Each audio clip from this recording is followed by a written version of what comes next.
Hi, I think I know many of your faces. It's really, thank you for letting me go first. I also have a minute to get to.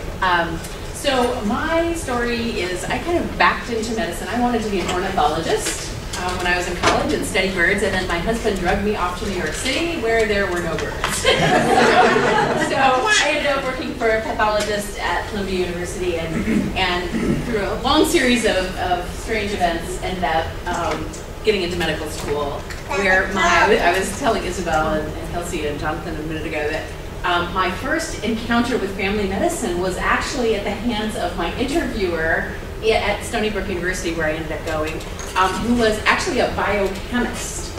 And I was telling him what I wanted to do, and he said, "Oh, you want to be a family doctor?" And I was stunned. Well, it turns out his wife was a medical student who was going into family medicine, and paradoxically, my first mentor was actually a biochemist.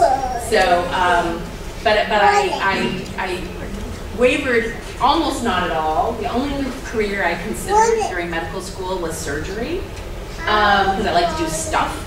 But I had my first child as a third-year medical student and my second child as a third-year resident, and I quickly figured out that my marriage and my family life was not going to tolerate a surgical residency, and that family doctors get to do all kinds of cool things.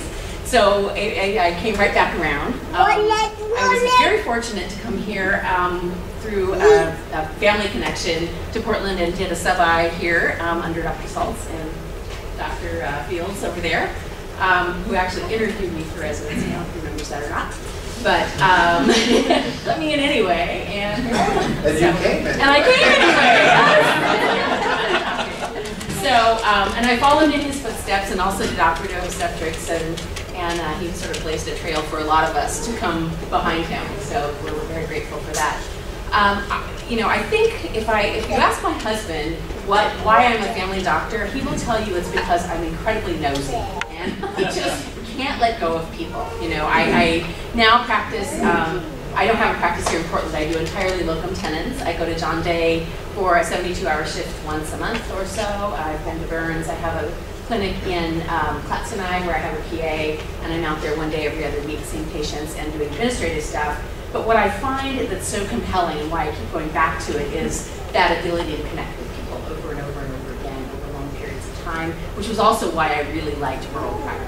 Was, you know, you either love seeing your patients in the grocery store or you really don't. And I really did. So it was a really wonderful place to practice. Ben's dad was my partner, and I have known Ben since he was 3 years old. So it's wonderful to have the next generation here as well. So I love what I do. I think it's really a remarkable journey. And as John said, I think you can find more ways to do more good in family medicine than practically anything else that I can think of.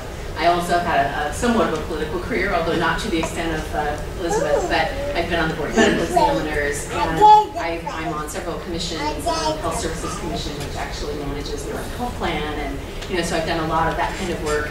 And family doctors bring such a richness to the table in those arenas because of our breadth of practice, because of our connections to our communities and our families and our people we take care of. So I would absolutely not do anything differently. I think it was a marvelous choice, and I'm just so thank you.